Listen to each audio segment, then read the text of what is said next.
This is the end of democracy in Nigeria. I don't understand the reason why the executive will go to the legislature and they will be singing for the executive. I don't understand. I thought that we have separation of powers. Why will the president come to the National Assembly to present the budget for the nation and they are singing his campaign slogan or whatever? On his mandate they shall stand. Are you kidding me? If they were to sing any song of such manner, it should be during maybe a party meeting or whatsoever, but not when all political parties who won their election into the National Assembly are singing on his mandate they shall stand. Then it's juxtaposed the belief by some section of the political spectrum that Nigeria is heading towards a one-party system. Because I can't imagine when the president comes in and then the whole National Assembly is standing to welcome the number one citizen, and then they are saying on his mandate they shall stand. Wow, are you kidding me? This is the height of it all. However, let me bring you the gist that happened at the National Assembly. And he went forth to present the 27.5 trillion naira for the budget of 2024. And, you know, reactions has already started pouring in.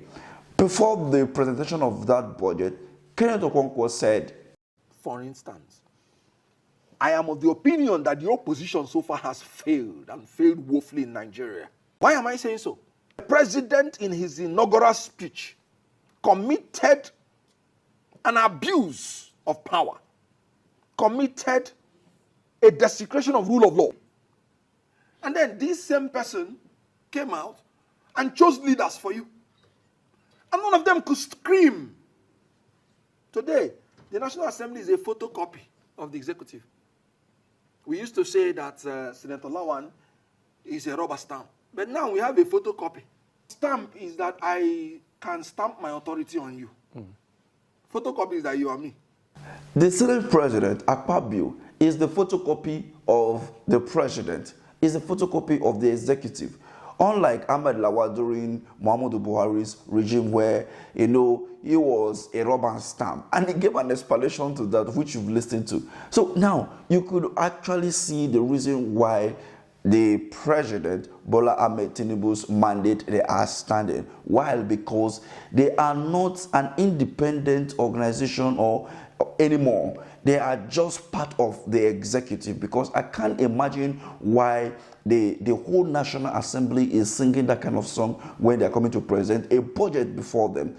And they are supposed to scrutinize this budget too. But believe you me, this budget may be passed before the Senate go on recess for the festive period. Just watch and see how the drama plays out.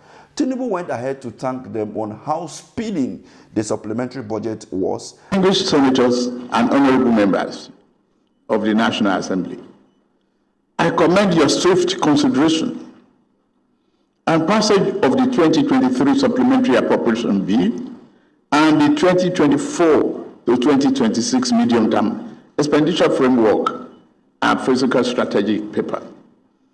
Your prompt action underscores your devotion to economic development and to the greater welfare of our people. You see?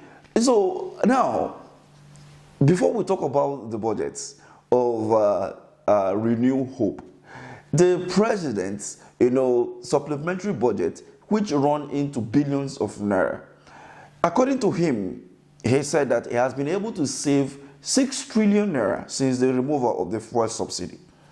If the 6 trillion naira was saved since the removal of the fuel subsidy, the question is that, where did the money go to? What did he use this money to do? Within the time the fuel subsidy was removed, we also saw the acquisition of vehicles for the National Assembly running to hundreds of millions. We also saw that the budget that was passed, the supplementary budget, where 1.5 billion was for the purchase of vehicles for the wife of the president.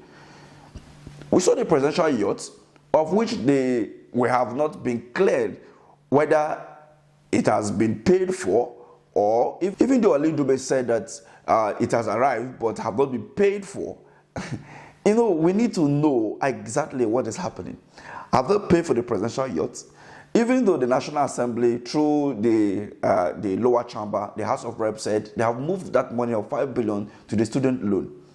And we are not getting accountability from this APC-led administration.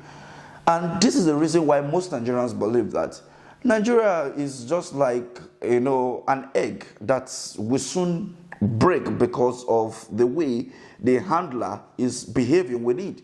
It's just a matter of time. If the political elites don't behave themselves, just like Femi Falana once said, it's just a matter of time.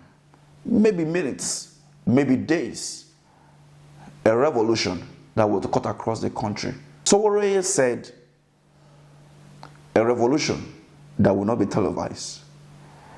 Nigeria is heading into a land of no return.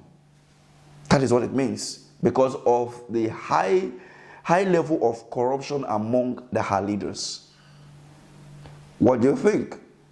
I always say this: before you jump up to defend anybody, remember they don't really care about you.